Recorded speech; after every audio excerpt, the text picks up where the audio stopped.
এবার মেঘার প্রেমে আসক্ত হতে শুরু করে দিল আয়ুষ। হ্যাঁ বন্ধুরা, ভিডিওতে লাইক দিয়ে দেখতে থাকুন। যে মুহূর্তে কিনা ইন্দ্রাণী গাঙ্গুলি সিরিয়াসভাবে আয়ুষের সঙ্গে মেঘার সম্পর্কটাকে নিয়ে যখন কিনা বলতে থাকে যে জানো তো রাজ, আজকে ওরা রীতিমতো সাইড ভিজিটে যাবে এবং আমি চাই যে ওরা একে অপরকে বোঝার জন্য কিছুটা সময় একান্তই কাটাক, এবং তার জন্য আমি মেঘাকে বলেছি যে মেঘা যাতে ঠিক সময় মতন আমাদের সাইড ভিজিটের ওখানে অপেক্ষা করে, সেখান থেকে আয়ুষের সঙ্গে ও একবারে লাঞ্চ সেরে তবে বাড়ি ফিরবে। ঠিক সেই মুহূর্তে যখন কিনা ইন্দ্রাণী গাঙ্গুলি আয়ুষকে গিয়ে বলতে থাকে কুসুমের সামনে যে আয়ুষ, আজকে তোমার কাছে আমি একটা বিশেষ প্রস্তাব নিয়ে এসেছি, তুমি একদম বারণ করবে না, তুমি আগে আমাকে কথা দাও। ঠিক সেই মুহূর্তে আয়ুষ যখন বলতে থাকে যে মা, কথা দেওয়ার কী আছে, আজ অবধি তোমার কোনো কথা আমি ফেলেছি বলো তো, তাহলে তুমি এইসব কথা কেন বলছো বলো তো, তুমি শুধু আমাকে হুকুম করো যে আমাকে কী করতে হবে। ঠিক সেই মুহূর্তে যখন কিনা ইন্দ্রাণী গাঙ্গুলি বলতে থাকে যে দেখো আয়ুষ, আমরা তো অনেকদিন ধরেই তোমার জন্য তোমার যোগ্য জীবনসঙ্গী খোঁজ করছি, কিন্তু তার শর্তেও লাখো চেষ্টা করা সত্ত্বেও মেলেনি, এবং আমি বারবার করে ভুল সিদ্ধান্ত নিয়েছি, তাই তোমার বাবাকে আমি এবার কথা দিয়েছি যে আমি তাড়াহুড়ো করে কোনো রকম কোনো ভুল সিদ্ধান্ত আমি নেব না। তার জন্যই আমি চাই যে তুমি রীতিমতো মেঘার সঙ্গে কিছুটা একান্ত সময় কাটাও এবং ওকে বোঝার চেষ্টা করো ও কেমন মেয়ে, ও আমাদের গাঙ্গুলি বাড়ির জন্য আদৌ যোগ্য কিনা, এবং ও ঠিক ওর লাইফ নিয়ে কী ভাবে, এবং ওর মনে তোমাকে নিয়ে কী ভাবনা চিন্তা আছে, এবং তুমিও বুঝো যে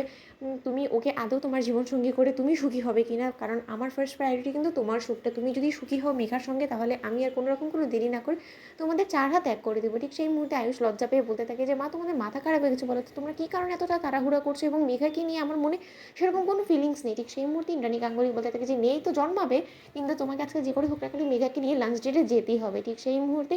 আয়ুষ যখন বলতে থাকে যে ঠিক আছে মা, তুমি যখন আমাকে একবার বলেছো তাহলে আমি যাবো মেঘার সঙ্গে। ঠিক সেই মুহূর্তে মেঘার সঙ্গে সাইড ভিজিটের সম্পূর্ণ কাজ শেষ করা মাত্রই যখন কিনা আয়ুষ এক পর্যায়ে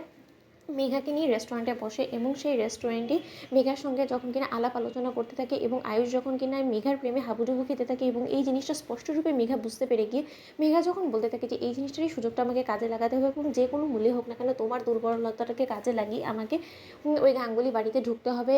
বউ হিসেবে, এবং ওই গোটা গাঙ্গুলি পরিবারটাকে আমার নিজের করে নিতে হবে, সকলের মন জয় করে ওদের সমস্ত কিছু আত্মসাৎ করে আমাকে আমার প্রতিশোধ নেওয়াটা পূরণ করতে হবে, কারণ তোমরা আমার বোনের সঙ্গে যা কিছু করেছো তার পরবর্তীতে তো তোমাদের উপর প্রতিশোধ না নিয়ে তো আমি এখান থেকে কোনো মতেই যাবো না আয়ুষ। এবং তুমি সব থেকে বড় কালপ্রিট, কারণ তুমি আমার বোনকে অপমান অসম্মান করা থেকে শুরু করে সমস্ত কিছু করেছো, তার জন্য তো তোমাকেই বিয়ে করে তোমাকেই তোমার জীবনটাকে নরক করে তবেই তোমার উপর থেকে আমি প্রতিশোধ নেওয়াটা পূরণ করতে পারবো। ঠিক সেই মুহূর্তে যখন কিনা আয়ুষ হঠাৎ করে বলে বসে মেঘাকে যে আচ্ছা মেঘা, তোমার বিয়ে নিয়ে কী ভাবনা চিন্তা। ঠিক সেই মুহূর্তে মেঘা বলতে থাকে যে এখন পর্যন্ত আমি সম্পূর্ণরূপে আমার ক্যারিয়ারেই ফোকাস করেছি, কিন্তু এখনও আমার ও বাড়িতে আপনাদের বাড়িতে যাওয়ার পর থেকে না